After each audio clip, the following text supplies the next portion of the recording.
Hello and welcome back to the Sac Off podcast. We are back once again talking about the Sacramento Kings, a team that brings pain, misery, and every once in a while they make us smile in the midst of football season, which has been depressing. So we are thankful for these Kings. Joining me today, as always, is my good friend and Sacramento Kings fan at Oscar Hazel. Oscar, how are you doing today? Good. It was a fun week for Kings. There's only 2 games, so it was weird. The big gap in between.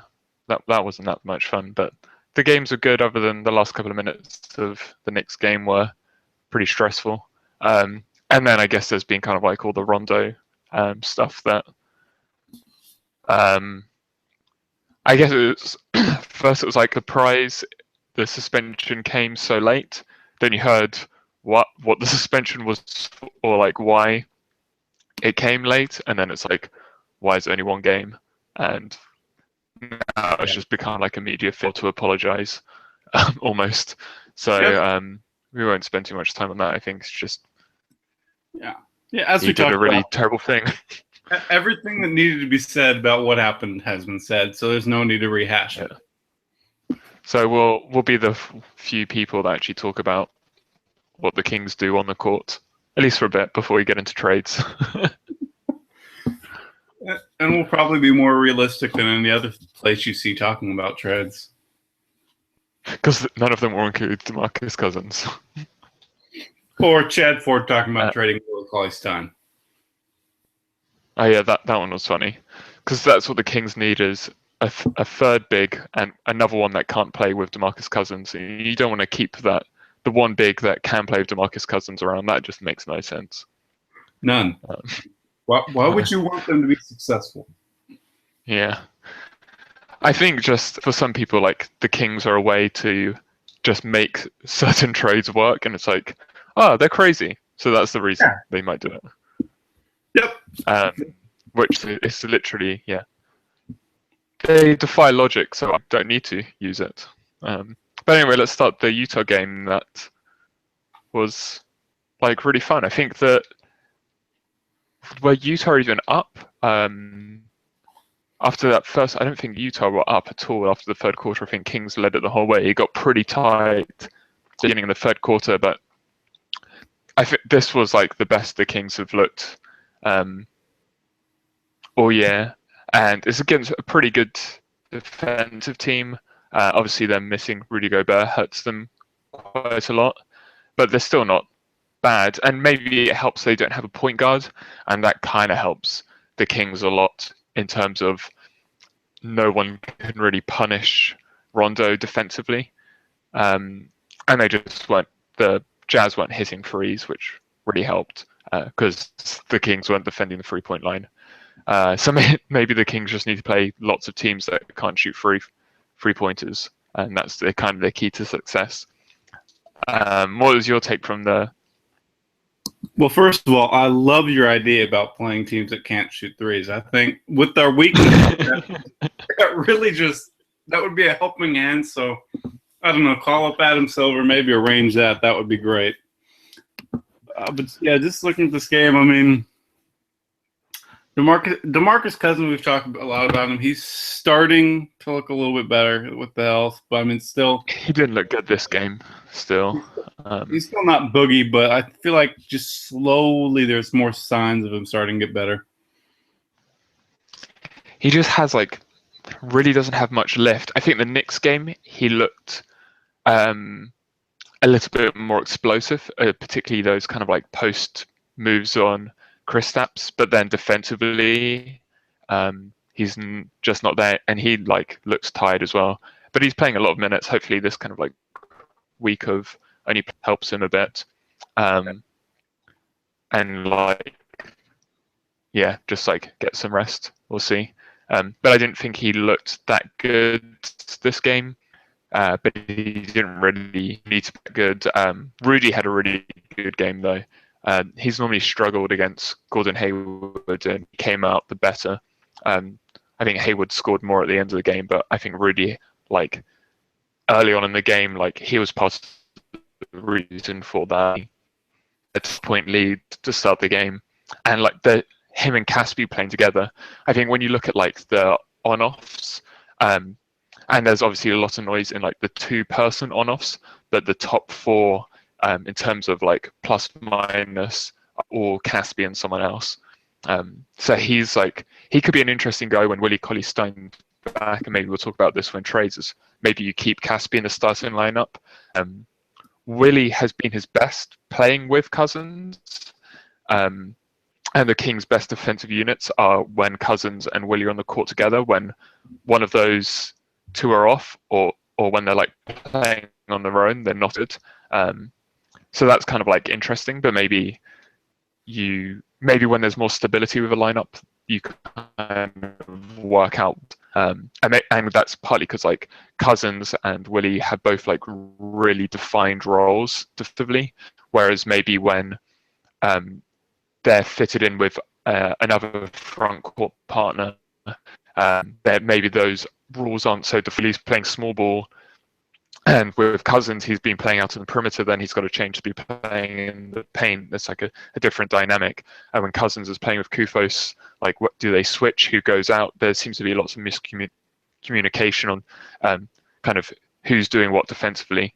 So maybe there's just like more clarity in the defensive assignments with that pairing.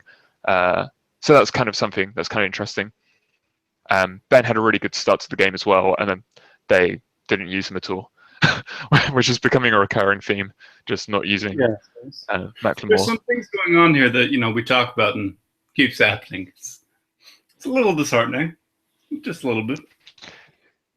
And I think we saw in this game, it was like there was a point where in the fourth quarter it started to get tight, and like Marco Bellinelli was making really bad defensive plays. And then I just literally screamed like and he was just like shooting threes. Elovice once like made a bad foul. I was just screaming like, you have to get Marco out. You can't play him and both point guards. I don't even think they were playing both point guards. I think they subbed him out for Rondo. But for me, Marco has to play bench units. I don't see any of, and even then, I don't think you can play in crunch time just because he forces too many shots and just is a defensive liability. Marco didn't play much. He played like 20 minutes, but I'd rather him play more early and try and push a lead than have him either chasing or holding onto a lead. That just seems to be the wrong time to play him. Yeah. I mean, the 3-guard thing late in the fourth quarter. Try again. If it repeatedly fails, that you should give up on it, and maybe. I don't think they did it much this game, but there was kind of spells, and they weren't great.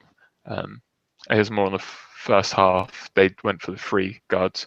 I guess today we won't see Rondo against Houston, so that'd be kind of interesting. I assume we'll see Seth play some. But this is another game where they stuck to an 8-man rotation as well. So the rotation's really tightened up.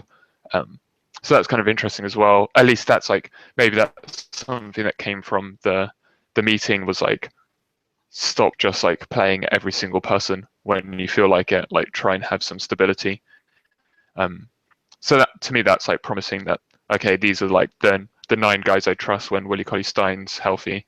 And if I need like a little boost, go to Seth off the bench, or if you need some more size whilst Willie's out, turn to AC, and then no one else is really playing. So I think that's better. Definitely. Is there anything else? I guess like this seems like quite a relaxing game, although like the end of it's still like down the stretch. I just don't trust the Kings. Yeah, if you trust the Kings down the stretch, I would call you crazy, because the fourth quarter is kind of proven to be a problem, especially late, final 5 minutes. It's kind of a wee bit frustrating. Should we move on to the game then, where it was a massive problem against the Knicks? Let's talk about the bigger problem that continues to show up. And so this was another time when Macklemore didn't play at all in the fourth, which again was frustrating. And it's not like The Knicks have like Afualo isn't going to like kill you, but they were better with him off the court, like going down at the end of the game. But Osasa Vujacic isn't going to hurt you either. But just like Ben's been hitting shots, he's almost now the best 3-point shooter for the Kings. I think he's like 0.1% low percentage than Caspi, as Caspi's hit kind of a rough patch. And they're just not taking advantage of him being hot. They really don't produce many corner free looks, which is interesting because really in the dribble drive, like the ball should be kicking out and then spinning around the perimeter.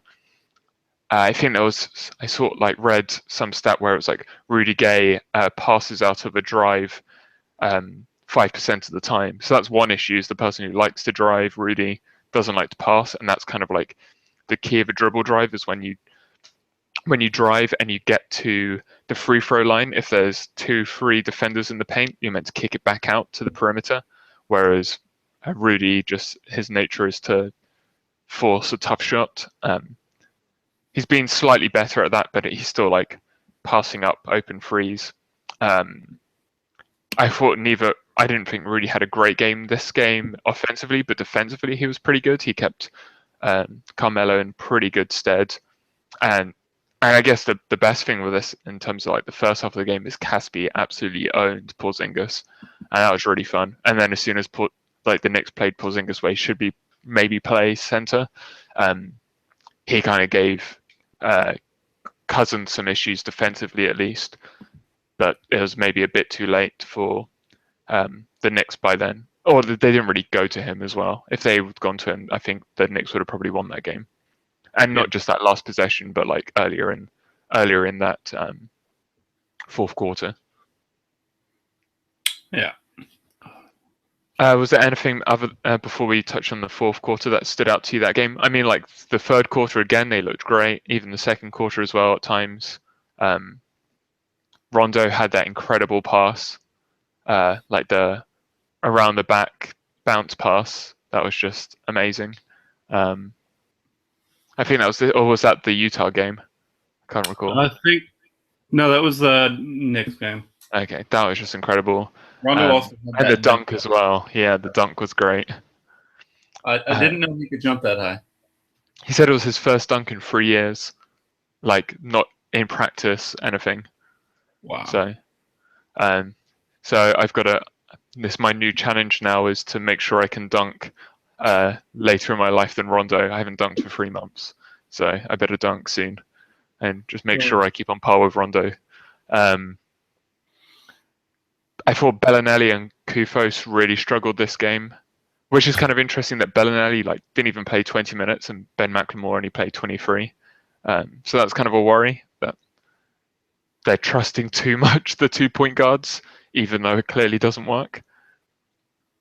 Has anyone ever asked George Karl what the definition of insanity is and trying something repeatedly and never getting different results? Because I feel like he's being insane at this point.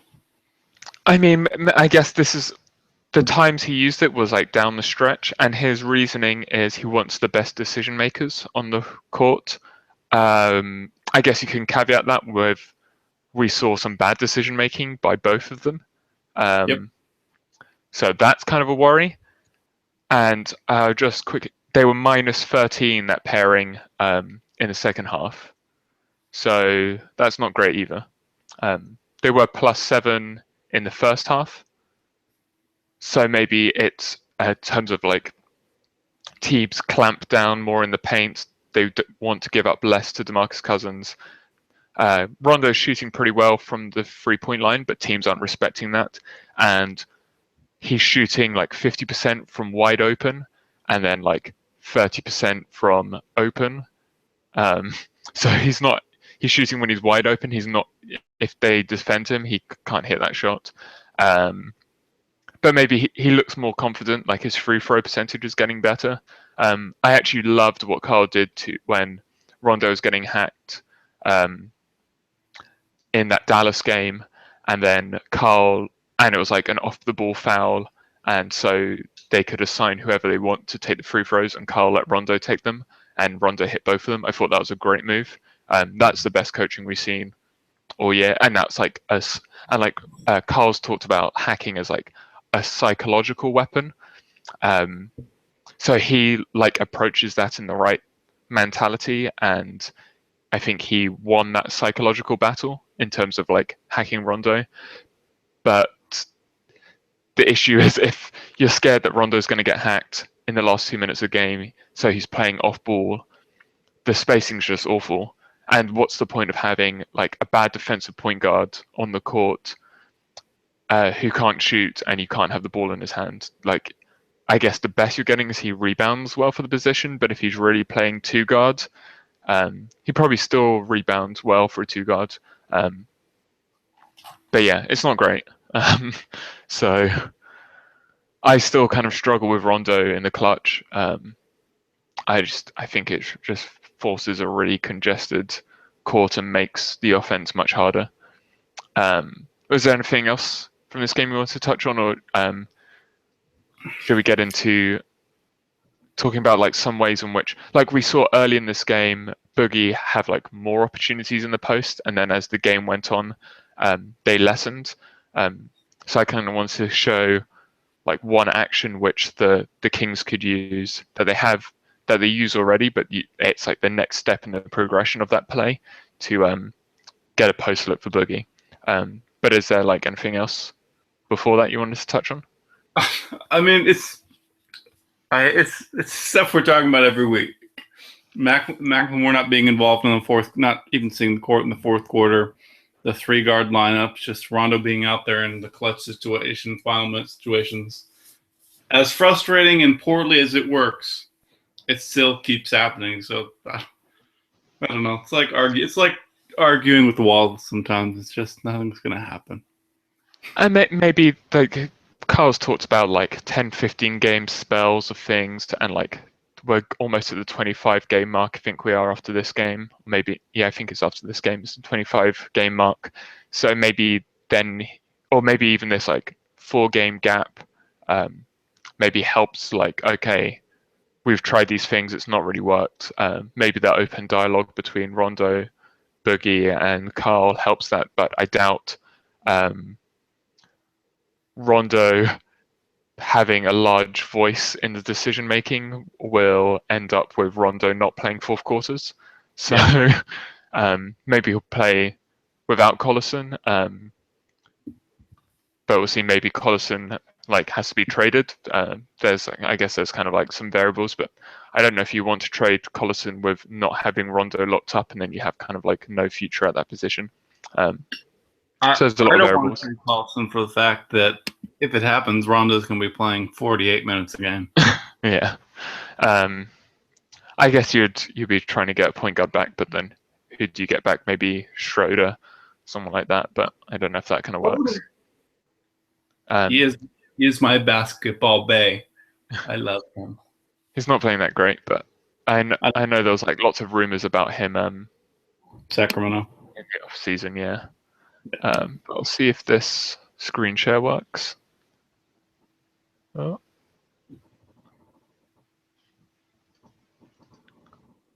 So there we go.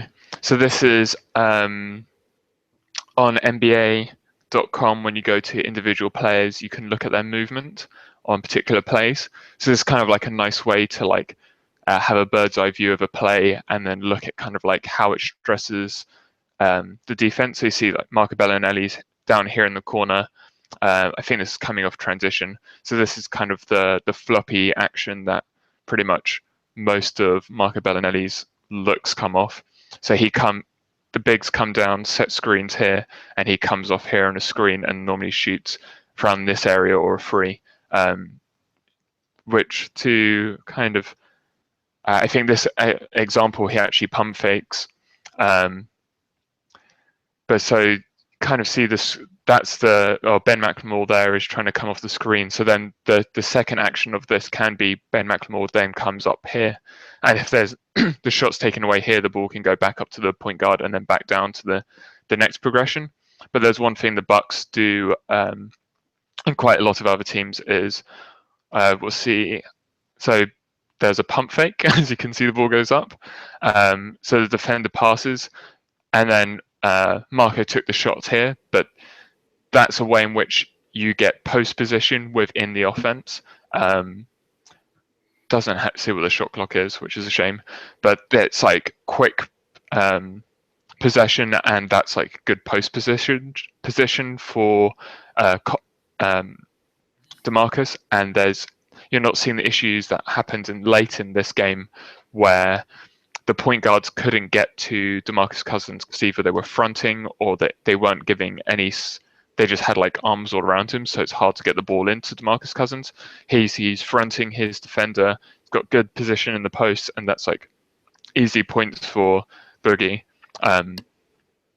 So that's like one way of like, and there you can see here how if Marco were to kick the ball back out to Collison, then you have those shooters around the boundary and like DeMarcus's gravity there. So by taking this shot early, although this went in, there's plenty of examples of like Marco just flinging it up, or if he doesn't take the shot, he'll like dribble back out and like restart the offense when really this needs to move around. And this is a play we've seen Gay use slightly. Ben McLemore has at times, and he's been quite effective shooting the shot. Collison, you can do this as well if he's playing off ball. And then Collison to do this would be really good because he shoots well from this area, and also he's a better passer than Marco or Ben at getting the ball into the post.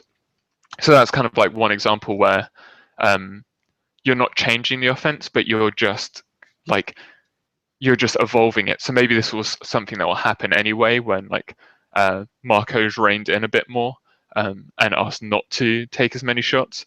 But we can see one more example without DeMarcus Cousins, see if there's like different spacing. Pretty much every single. So yeah, here it's like if you fake to come off that way, and like you can see even with this, like there's not as much gravity to DeMarcus. Obviously, Kufos is setting the screen here further outside of the paint, but the spacing's not as good. You're not setting other picks, and this DeMarcus playing at the elbow. But here, maybe you can then swing it back out, and then you have Caspi, and if Caspi misses or doesn't have the shot, then you have DeMarcus back in the paint there, and you're rotating, and the defense gets so condensed, and then you have kickouts. It just seems like all the floppy sets, all the offense coming off screens is just for one shot, and so the point guard gets an assist, not to have like the flowing offense. So that's just kind of one thing that's frustrating. I think this is like a nice way to illustrate it. And there's a miss as well, because Kufos was setting a screen down here. Boogie was just moving into a post position, so there's no way of him getting position for a board. Collison's not going to challenge for a board. Caspi's playing out in the perimeter to give space, so you have no one really challenging for that offensive board either. So it's because it's so early in the shot clock, you're not really getting offensive board position, and especially now that the Kings have to play small so much. This is one example when they're playing big and they're not taking advantage of that size and with like post position and getting rebounds. So that's kind of just like something they're not playing to their size advantage, taking those shots so early on. And like to me, that's like a bad contested shot. So yeah, I just thought that it's a nice tool, and I thought that was like a good way to show like ways you can get the ball into the post. I love the tool. That is awesome. Yeah, it's really fun. It's a shame you can't because I wanted to look at the Rudy Gay last possession of the Thunder game, but they only have makes or like attempts, and unfortunately, Rudy Gay's last position was not an attempt, which maybe sums it up. So I thought, so that was kind of funny. Its own version of it was an attempt, a successful attempt at shitty play. Yeah. Yeah, but yeah, it's a really fun tool. So I thought that was like a nice way to like show that, and so maybe that's something we see as well, where like the offense that is in there, although we're seeing kind of it limited at the moment, there is ways it can expand, and you're seeing that now with the Golden State Warriors. It's like they have their plays built in, but so much of their offense is almost like football from where I'm from, where it's you're reacting and you're making cuts and setting screens off reaction and knowing where the other person is and chemistry. And obviously, this is a team where people keep saying there's 10 new parts. I mean, really, there's like 4 that are playing, but that's still like almost half the team. At the moment, it is half the team. So I think that kind of has an impact. But yeah, I thought that was kind of a fun thing to look at. So should we, do you want to do trades or look at the games coming up first? Let's look at the games coming up. Okay. Yeah. So the upcoming, we got Houston Rockets tonight. Officer will be no Rajon Rondo. A few days off. Friday head to play at Minnesota, followed by a Sunday game against Toronto, and Monday. That's away back-to-back, right? Yeah, Sunday, Monday back-to-back, going from Toronto to DC. Oh no, it's I thought it was Minnesota to. No, yeah, Friday day off, and then Sunday. Okay, I always get because mine just shows the date and not the time, and because most games are like, so it's quite an early game. The Raptors one then. Yeah. Okay. Oh, that'll be interesting. So kind of a tough road trip, and then we'll obviously talk before the Pacers game, but they're playing pretty well. So what's your? Shall we do predictions first before we talk about the games? Yeah. I did well my last prediction, 2-0. Did very well. My last prediction. Well, I'm on a new strategy now. I was going to go 3-1 and saying the Raptors would be the loss, but I just remember the way the Kings played the Raptors last time, and the Raptors' offense down the stretch is similar to the Kings in terms of like DeRozan, the ball movement stops, and their pace is really slow, and that really plays into the Kings defensively because they don't need to. They don't get punished. The Kings don't get punished for their like poor communication and sloppy rotations because just it's so still and so ISO based. So I'd say that's like a 50-50 game. So maybe I'll say it's 3-1 because the Wizards aren't playing great. They're just kind of like playing fast and out of control. And I think that they don't really know how to play small. And because the Kings' best lineups are small, so the Kings are going to be playing their best lineups against a team that can't really match up because they'll be playing like Chris Humphries at the 4 against Caspi, and that's a great matchup for Caspi. So I like that matchup. I think the Timberwolves game, the Kings kind of get revenge, and we see Boogie against Cat, which we should have seen last time.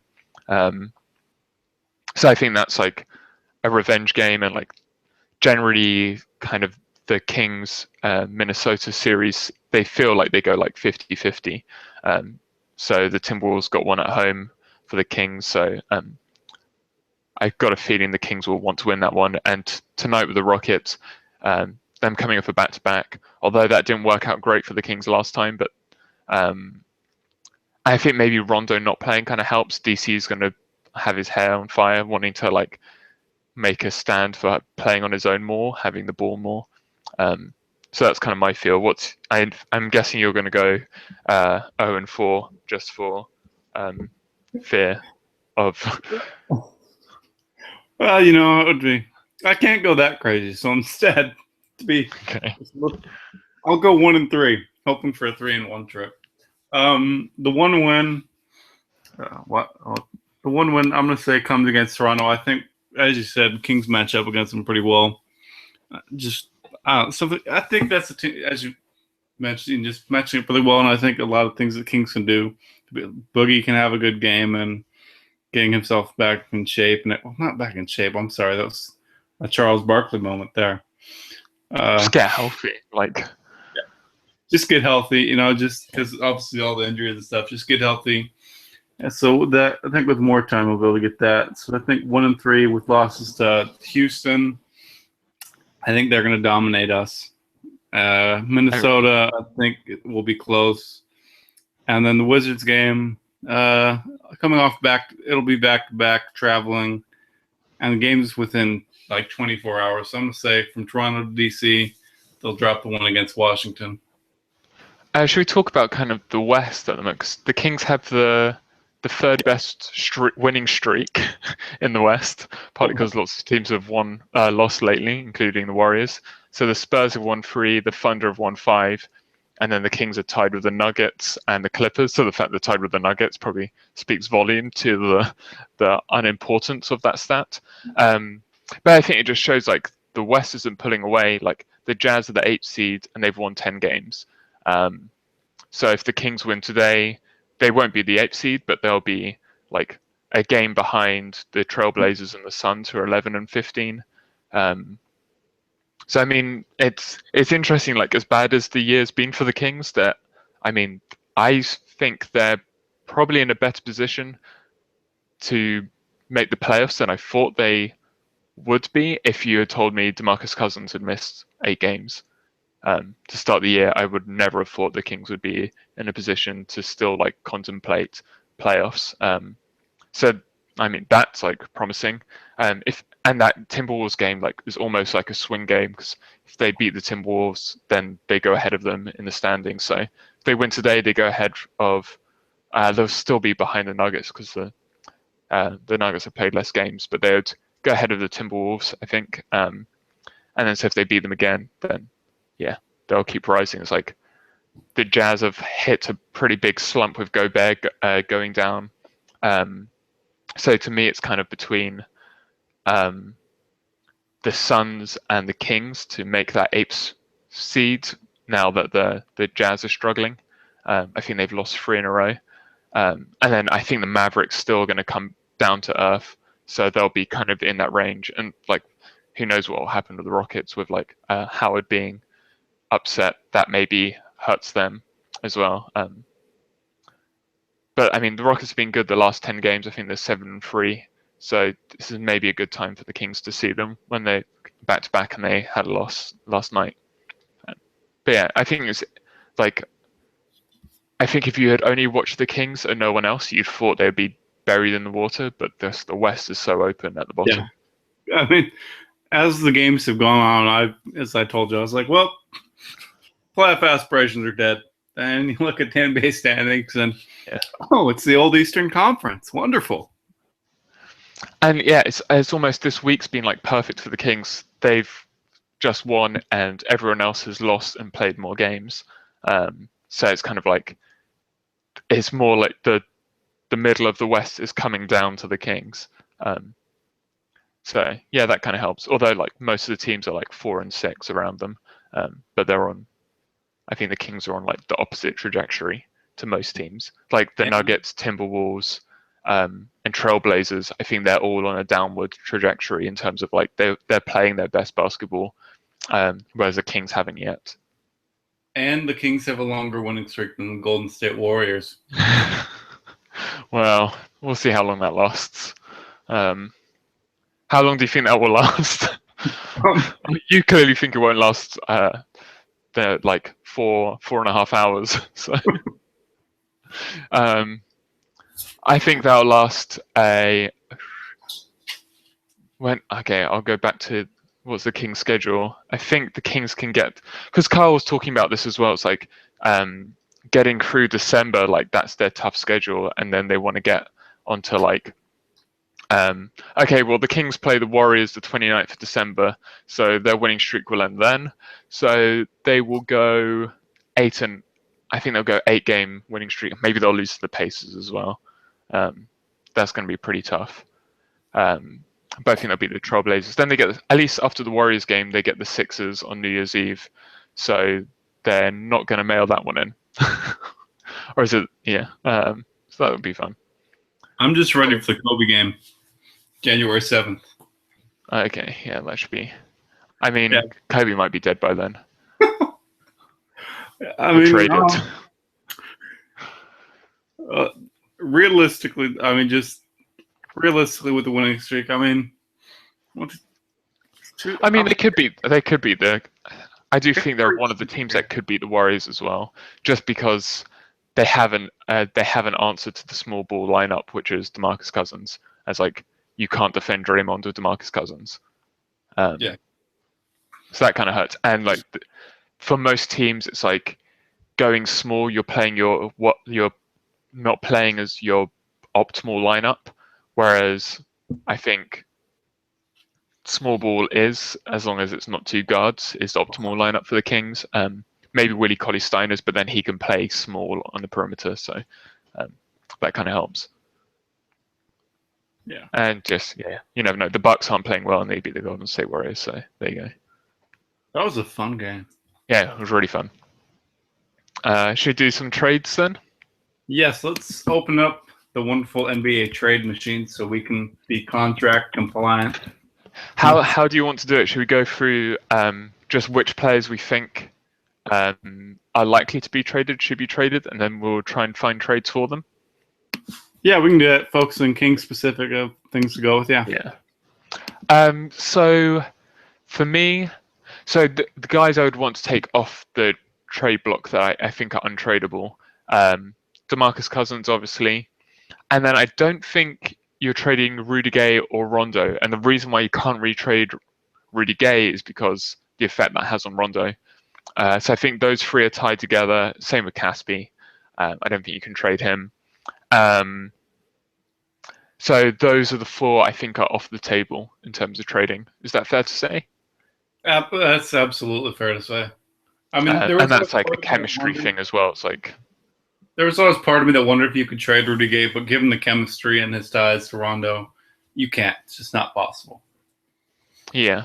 So yeah, I think that's kind of like how you have to kind of operate it. So should we start with who has the biggest salary and do it that way, maybe? Yeah. So Costa Koufos, who I think is an interesting trade idea, partly because he really hasn't been good with DeMarcus Cousins. I thought he'd be better with DeMarcus Cousins, given that he's played with players like Gasol, and then also Boogie having that range, but just defensively, it doesn't really work that well because they're both guys that sit back in the pick and roll, so then they can get beaten by pick and pop, which most bigs now kind of have at least that 14-foot range, at least ones that are ending games. And yeah, it just so far it hasn't looked good. And he's like still desirable because he's like a big who can run. So even with like teams that like to run, he's kind of interesting and he's on a pretty good deal. So my kind of thought with him was just a straight up trade for Ryan Anderson. How would you think about that one? I mean, I would be in trade heaven with that. Ryan Anderson, I think, is someone we've talked about a lot as a great fit for this team. Not only just because he's local, but fitting in next to, but just make it happen. Someone, please. And so maybe the reason why the Pelicans wouldn't do this is they spent a lot of money on Omer Ashik, and another awful center, the French guy. But Costa can actually run, so they can play to their tempo. And then maybe you can move Ashik for something or for nothing, just to get him off the books. And because they obviously want a center to play with Anthony Davis, so he kind of works in that way. Ryan Anderson isn't under contract next year, but then it's good for the Kings in that terms. You'll have his bird rights. So what you can do is you can extend Rajon Rondo into cap space, and then you sign Rondo into cap space because it's sounding like people are throwing around 15-20 million a year for Rondo now, and I would assume the Kings will sign him because you basically whatever you're paying Rondo, you just see that as like extra money you're paying DeMarcus Cousins because it's going to keep DeMarcus happy. But then because you'll have the bird rights to Ryan Anderson, you can then extend Ryan Anderson without having the cap room for it. So you can sign him into over the cap room. So that's kind of like why there's an incentive for the Kings to do that. You use your cap space on Rondo and say another free agent, and then you extend Ryan Anderson over. So that's kind of like the advantages of getting someone's bird rights over like Koufos. And I think you can even play small ball as well with Ryan Anderson at the 5. He's been doing that a tiny bit. There's obviously like the injury concerns, but I mean that's kind of with like any big, it's going to have those kind of problems. Costa's a year younger as well, so maybe, and like you know how much you're paying him if you're the Pelicans as well, whereas there's reports that Ryan Anderson wants a lot of money. So I guess that's kind of like the other thing. You almost have to have like a wink deal with Ryan Anderson or you just make an extension when you trade for him. Yeah. Is there anyone else you would like to trade Costa Koufos for? I guess like the other name that's been bandied around is Markieff Morris, but I don't think you want him in the Kings. Yeah, I was going to bring him up. And then he doesn't really help the spacing wise or rebounding wise. Maybe Ryan Anderson doesn't is not the rebounder he was with the Magic, but maybe he gets back to that, or he's at least done it before. But yeah, I'm not a huge fan of Markieff Morris, but he has got a good contract. But then there's a reason.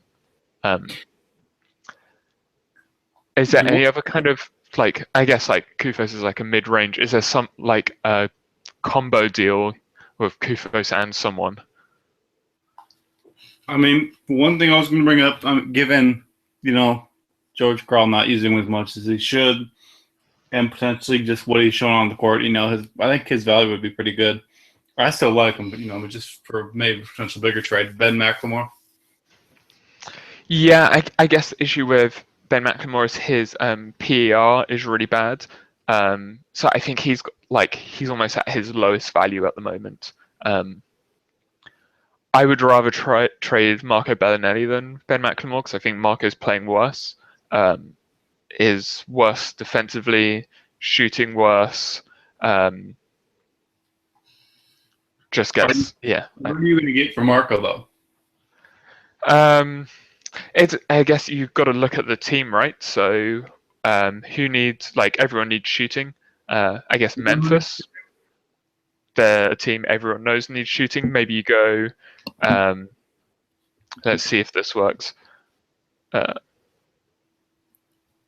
mean, New Orleans is having issues with Alonzo Gee and company. How about I've got a trade idea, so I'm going to do a free team trade. So this may not work, and we'll see. So let's hope it works. It's successful. So the Kings trade Bellinelli to the Grizzlies and James Anderson to the Clippers, and they get Josh Smith and Jeff Green in return. Interesting. And so both on a contract year, so there's kind of like a more of a win now move for the Kings. And I guess you would be hoping you would extend Jeff Green as well.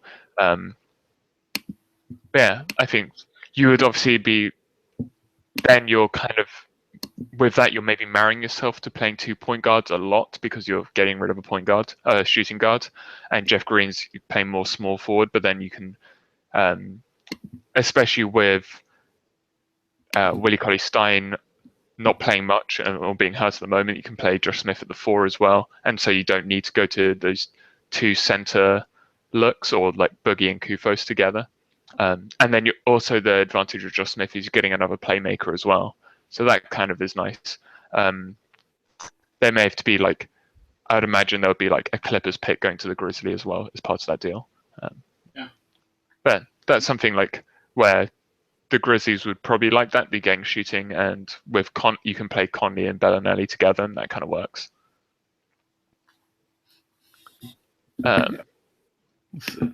What else can we come up with?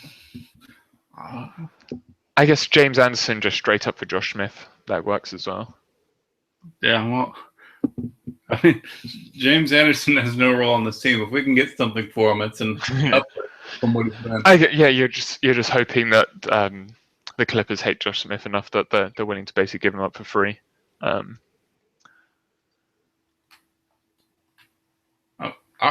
was kind of surprised about the Corey Brewer deal out there. Corey Brewer? There was, Yeah, because that was, you can't. He's not allowed. He must have been signed a bit later in the year because Trade Machine won't let you play with him.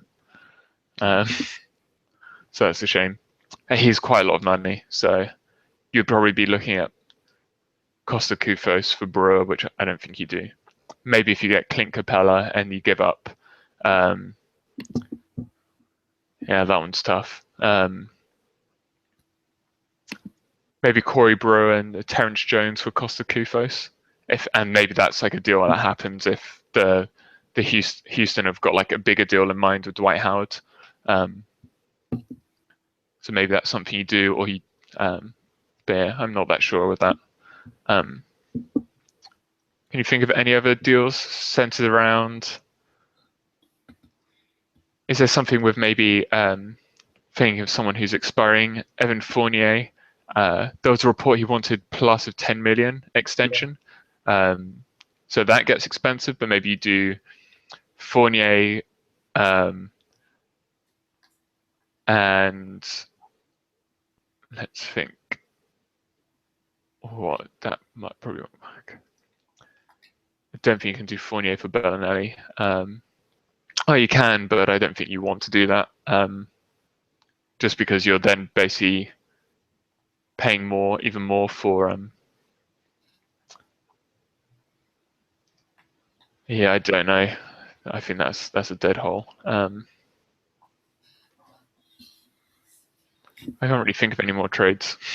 Yeah, at least with Bellinelli, he's like a tough one because it's just like everyone needs shooting, but then it's like, what are you giving up for it? Maybe the Bears. Sorry, I was going into football mode. The Bulls, because they could really use a 2-guard, especially like they're really struggling offensively. So maybe they're a team where you could get. As Bellinelli goes there, and you get maybe Taj Gibson back. Yeah. Taj is available. We know that. And maybe what you do is I'm not sure if now because of the Philadelphia pick swap, whether you can, if you can alter the pick protection on that pick, but maybe if you also make it like only top 5 protected or something like that, that could be something that's interesting. And maybe like, maybe you have to throw someone else in.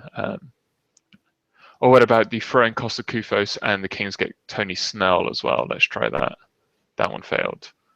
It's got to cut $1 million off the Bulls, so we'll take Etron Moore as well. And there we go. So Costa Kufos and Marco Bellinelli for Taj Gibson, Tony Snell, and cap filler. I think that'd be fun. I think Tony Snell's playing pretty well. To Kufos, Bellinelli for Taj Gibson. Oh wait, that's what you proposed. Damn it, never mind. Yeah, Kufos, Bellinelli for Taj, Tony Snell, and more. Yeah.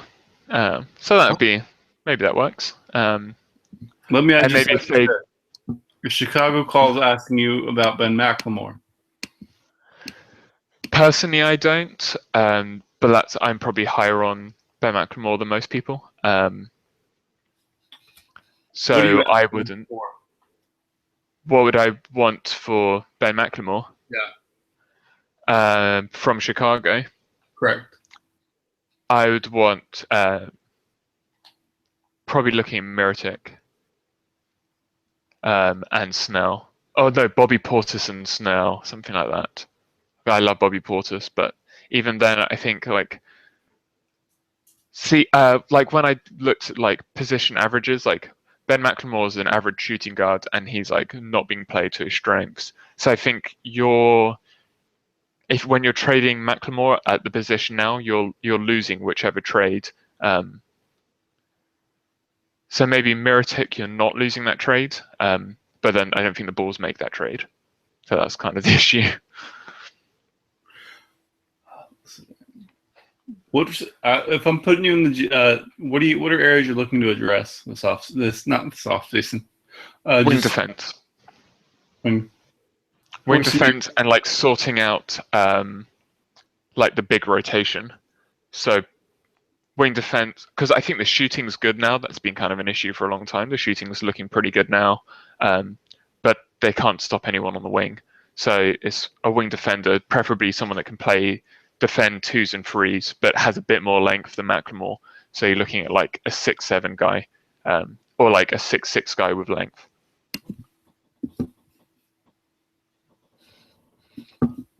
So that's kind of what I'm looking for. I think Snell can do that, but offensively he's a bit more limited than like Ben. So they still have to like not be, and like you would want them to be kind of in a similar time frame, especially if you're trading for someone. You want them to be in a similar time frame as DeMarcus Cousins, so like 23 to 26, I would say, is like the range you're looking for. So that's why like Fournier works. He can play the 3 and he can shoot. So, but he's not a great defender. I mean, if you can get Nicola Batum, I don't think Charlotte would want to do that the way they're playing. But he would be like a guy that he can like defend pretty much any wing player, and then like we're seeing his offensive game flourish. Trying to think who else is kind of like. That's the thing that's kind of the problem is like wing defenders are really valuable, so they're not just floating about.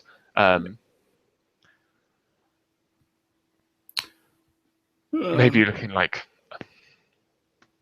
OJ Mayo, but he's not really a defensive side. He's just kind of a wing.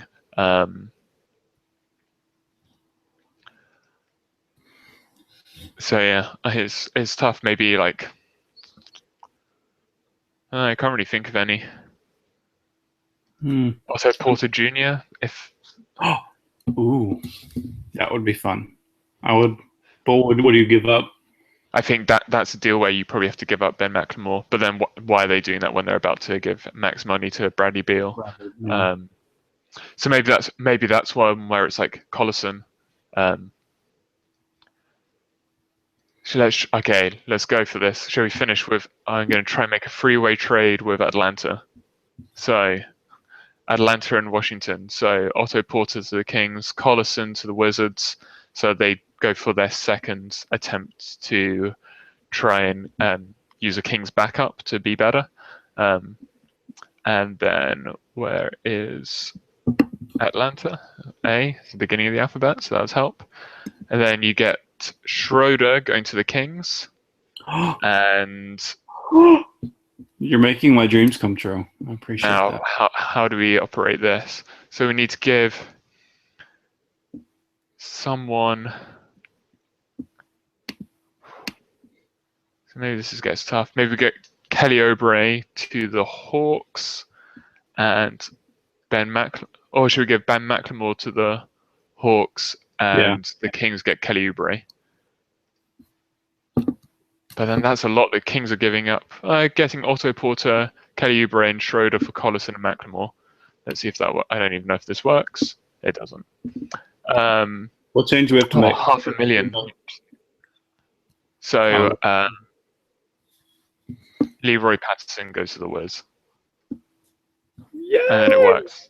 The Kings +3, and everyone else loses. So that's kind of interesting. But that's partly because Schroeder and Collison have pretty much the same PER, and McLemore has a really low PER. I would be so excited about this deal. And because I guess the issue, then you're paying a lot of. The issue is you've got no point guard that can shoot, and you're getting worse shooting on the perimeter, losing Ben McLemore. Also, we have to remember who the coach of this team is, George Karl. Okay, let's try this. Let's give Marco Bellinelli to Atlanta instead, and maybe we take away. Okay, we've got to get $2 million. Then I want to give up Bazemore. See, Cephalosha would be fun as well. He's got 2 years on his deal though. Because like they could use Bellinelli as like a Kyle Korver like replacement off the bench. Maybe Tim Hardaway Jr. because he hasn't really worked out for them. So we'll see if that works. So then you get Tim Hardaway Jr.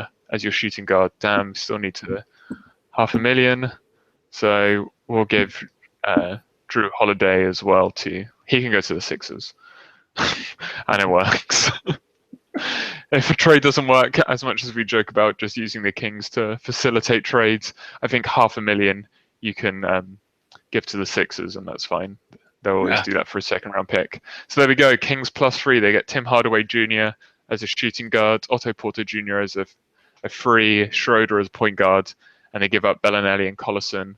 And the Hawks get Bellinelli, the Wizards get Collison, and some cap filler, and the Sixers get some cap filler and a second-round pick.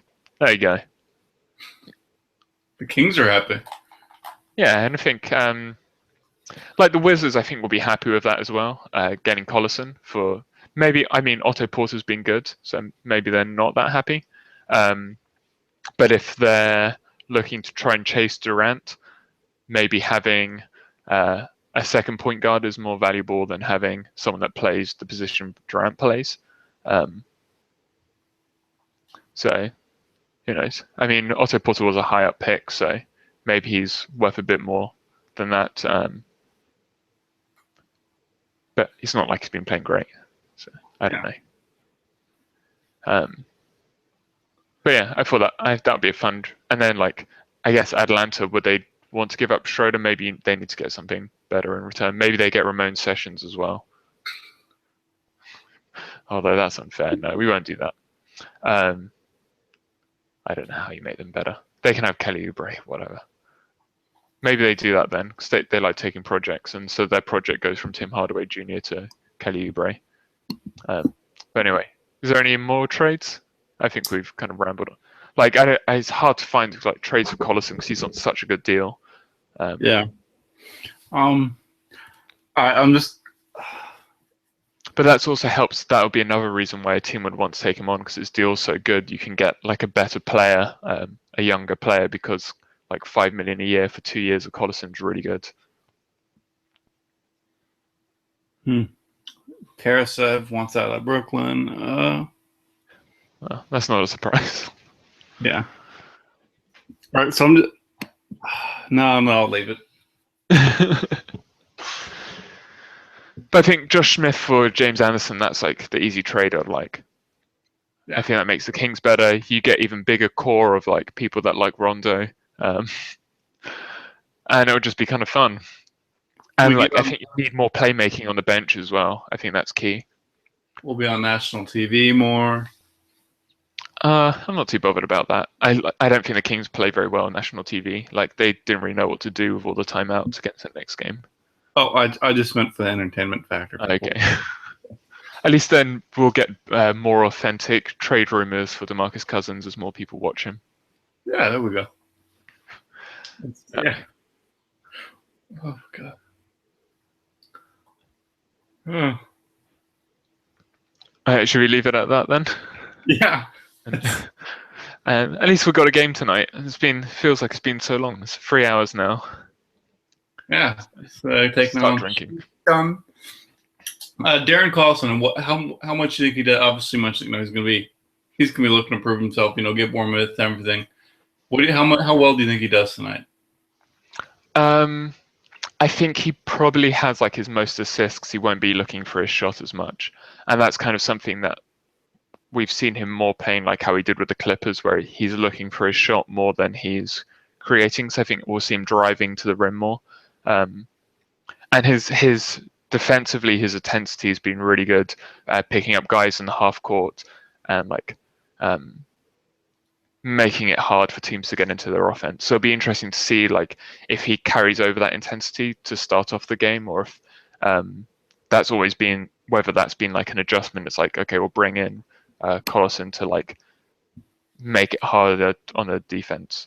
But I think it'll be fun. I think this may be like, I think we may see like an explosion today of like the Kings being really good.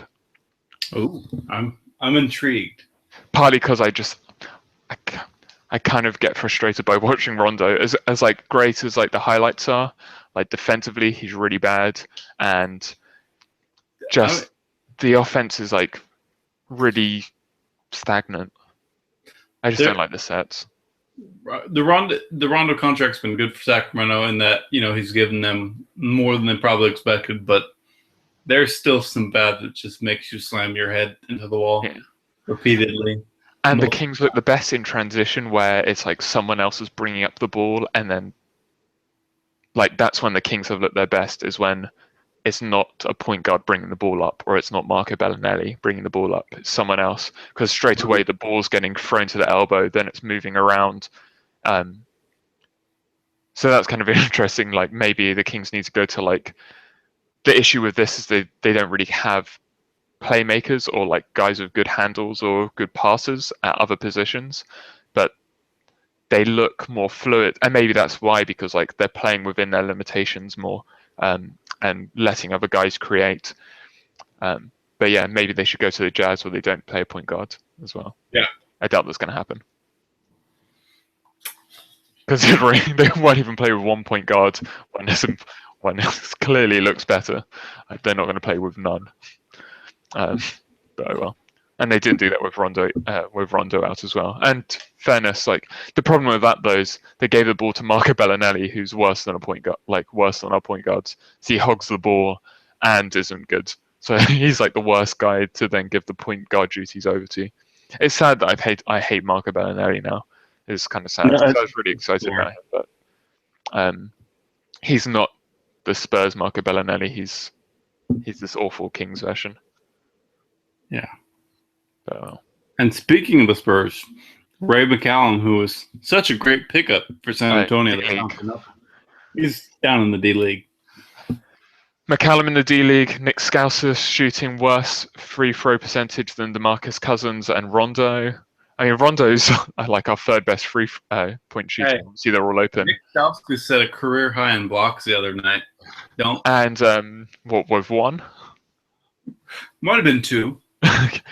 And Jason Thompson is the 15th man off the bench for the Golden State Warriors.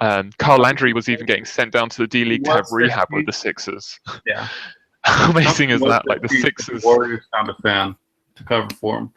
So he's been bumped down to 16th behind the fan they pulled from the stand. So that's just cool. All these alleged these players were useful for the Kings. They're gonna like shine. What a mistake. None of them are as bad as the mistake of Isaiah Thomas, which wasn't like Vlade's been pretty good at player evaluation. Like as bad as Marco Bellinelli's been, he's not Nick Stauskas. So, yep. I just thought it was hilarious that the Sixers put Carl Landry onto their D League affiliate to have medical treatment. That's just incredible. So I guess we'll leave it on there. Just throw a shade on the Sixers. Yeah. That whole pick swap thing, it's going to work out right for them. It's like the worst case is if we win the lottery, which then we get the second pick. Yeah. So still winning lottery. Done in ages. I don't really like Ben Simmons as well, so it's maybe a hot take, but that is a hot take because I like the Duke kid. He looks great. Ingram, his shot's real nice. He's so long. I haven't seen Ben Simmons hit a jumper yet. I just don't think that's that useful. Or like like he has to be like he's maybe like what people want Lance Stevenson to be. And we've kind of seen that has to be very specific, but maybe it can be LeBron. Who knows? Have I ever told you about my Lance Stevenson phase? No. We should save that for when we have Russo back on. Absolutely. Let's keep that. We'll keep the Lance, because he had at least 2 days of a Lance Stevenson phase. Maybe an hour. Maybe it was an hour. We'll try and get Lance Stevenson on as well to make the show even better. He should have a lot of free time soon. Oh, yeah. All right. I'll just stop recording then. Everyone, thank you for listening to the Sac Off podcast, which is probably like one person at this point. Not our friends and family, that's for sure. You better not be. If you're a Heat fan listening, you're not. Go away. You're not allowed to. If you're a Heat fan and you're listening to this at this point, I think you're a masochist. You must love just odd things. So, but thanks. No, they're just wanting to hear about DeMarcus Cousins now that the Heat are interested in him. But I mean, yeah, that's shocking. NBA teams like a really amazing NBA player. Did you know? And this I had to dig hard for this information. But the Boston Celtics, who have never previously been linked to DeMarcus Cousins, might have interest in DeMarcus Cousins. Rather shocking. I would actually trade DeMarcus Cousins to Boston Celtics if you get Brad Stevens back as part of the trade. Otherwise, there's no deal for me. They don't like. That's the only way to me that you can trade Boogie to Boston is you're getting Brad Stevens, which I think you can't do. Yeah, I don't think you can do coach for player trades. It can only be picks for coach trades. Because that was something that stopped Paul Pierce going with the Clippers. It'll be a 2-part trade. But then I think even the league will stop it because it's like, damn it, collusion. Okay, Boston will have to mysteriously fire Brad. And then somehow Brad Stevens will have to decide to choose the Kings. Yeah, it's just the wonders of the world. Yeah, so that could happen. Who knows? Or they can just change the rule. But yeah, I think otherwise there's literally no trade with Boston that the Kings should do. Yeah. And with that, I think that pretty much summarizes today's Sac Off podcast. It's been an odd one. Yeah. That was fun. Yeah. I learned how.